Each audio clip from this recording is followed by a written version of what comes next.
Hi everybody, Keith Schweigert, Jeff Reinhardt here from Lanksports.com, bringing you our recap of Week 6 of the Lancaster-Lebanon League high school football season. We are officially into the second half of the season. A lot of really interesting scores tonight. We'll start with Section 2, the game I was at doing the live logging. Lampeter-Strasburg knocks off Mannheim Central 27-24. Pretty interesting way that the Pioneers got the go-ahead touchdown here. Mannheim Central had driven inside LS's 5-yard line, but there was a series of penalties. So with about 3 minutes left, the Barons found themselves pushed all the way back outside the 20 at about the 25. They tried a pass play. Chase Moyer went back to pass. He got hit from behind before he could throw it. The ball got popped loose, and Ethan Martin picked it up for LS and returned it 60 yards to the end zone for the go-ahead touchdown. LS hung on from there and pulled out the victory, 27-24. Great game. A lot of penalties. That kind of had both sides a little frustrated there. It was hard for them to get traction in the second half. But in the end, Lampeter-Strasburg pulls it out.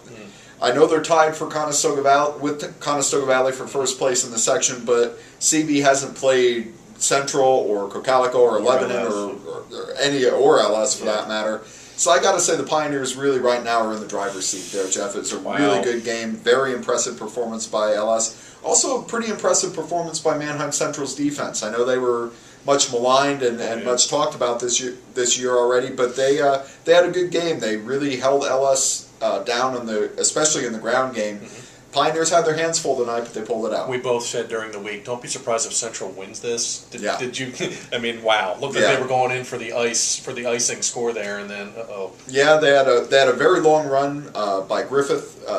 Got it to about the 1. We actually thought up in the box that he scored, but it wouldn't have mattered anyway. That run was negated by a holding penalty. Didn't completely knock it out, but it moved them back to about the LS 40. Then they drive back down again, get it inside the 5. You know, they're that close to scoring what would have been a decisive touchdown. In the end, it goes the other way for LS. So, like I said, great game, interesting finish. Wow. Mannion magic, perhaps? Maybe. Give me your thoughts on LS. Can we put the legit tag on them now officially? Oh, absolutely. I mean, I was sold on them earlier in the year. I saw them in Week 2 against Penn Manor. I know Penn Manor's struggling, but I was just very impressed by what they were able to do on both sides of the ball. And, you know, Section 2 is such a test, and every week it seems like Ellis is playing one of these games where you wonder, okay, this is a proving ground game for them.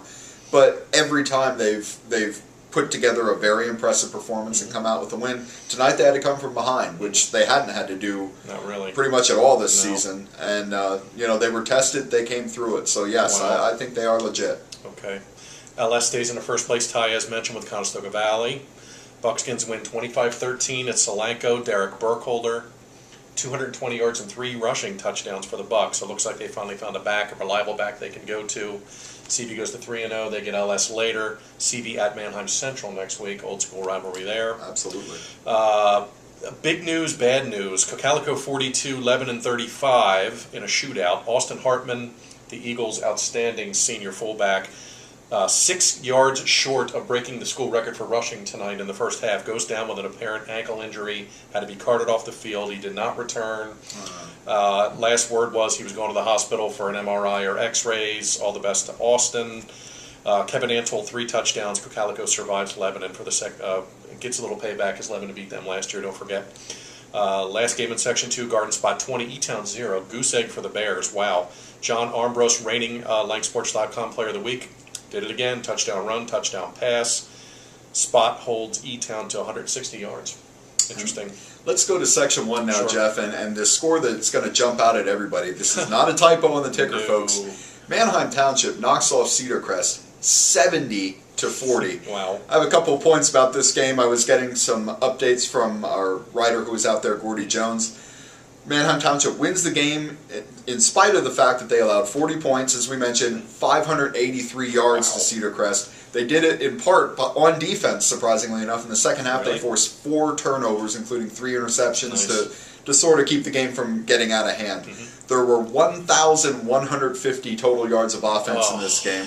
There were 18 plays that went 30 yards or more, including 8 that went for at least 50. Oh my. Township had 2 running backs make it over 100 yards. Scott Salata had 144 and 3 touchdowns. Brady Souders, 9 carries, 127 yards and a score. Dustin McFarland went over 100 for Cedar Crest, but the big star for the Falcons was Lucardi Jean-Francois. 189 receiving yards and 3 scores for the Falcons in a losing effort. So Manheim Township pulls it out. They're still tied with Wilson for first place. Bulldogs won big this week. Bulldogs won big, but did Township score with a second left to get to second? Does anybody know? Oh, let's not go there. Sorry. Yeah, Wilson stays undefeated. They go to 6-0. They pound Hempfield 35-0. 2 more touchdown runs for Rodney Gillen. Seth Klein, probably in his last start, 3 touchdown passes, 2 to Julian Carabello. Hempfield, 33 yards and 3 first downs. That offense is just struggling. Not good. Zach Swizik, by the way, dressed. He held for point after touchdown attempts. Didn't take any snaps. He will probably take snaps next week against Ephrata. Keep an eye on that. George Male Trophy game. Warwick takes it 35-28 over Ephrata. Darren Thompson, 5 more touchdown runs. 450 yards for Warwick. Ephrata scored 21 points in the fourth quarter to make it a game, but Darren Thompson. He's incredible. He might be the league MVP, quite frankly. He's just been unbelievable. Last game in Section 1, McCaskey 20, Penn Manor 14. Comets get just 140 yards and 6 first downs. Julio to Cherry, 41-yard touchdown run, wins it for the Tornado. Nice effort there by McCaskey's defense, which has been pretty consistently good with the exception of that Wilson game all season long. Let's have a look at Section 3, Jeff. The game you were at tonight, Lancaster Catholic hammers Pequot Valley. Not that that's a big surprise, but what were your impressions of the Crusaders? I wanted to see Catholic live. Got the chance. Good. They did a couple dumb little things, couple turnovers, some penalties, couple unsportsmanlikes, and that kind of thing. The game was a little chippy. 41-7 Catholic. Roman Clay, really good. Like him a lot. He's going to be a star for them. 4 touchdown runs for Clay. Catholic piled up 500 yards. Just want to mention this. In a losing effort, Tyler Schmidt, the leading receiver for Pequot, 17 catches for 160 yards. Wow. He was amazing. So Pequot hung tough. It was 21-7 at the half, but too much Catholic. Just way too much. 41-7. Elsewhere, Donegal beats Anvil 20-13, knocks Anvil out of first place. 98-yard drive with 6 minutes to go. Eddie Lazowski caps it with a 3-yard dive. 2 wins in a row for Donegal. Yeah, 2 wins in a row for them. Look out. And the other team that was in a virtual tie for first, Columbia, they go down. Northern Lebanon beats Columbia 20-15. Tanner Dresch, the quarterback, touchdown pass. Touchdown runs of 75 and 63 yards for Tanner.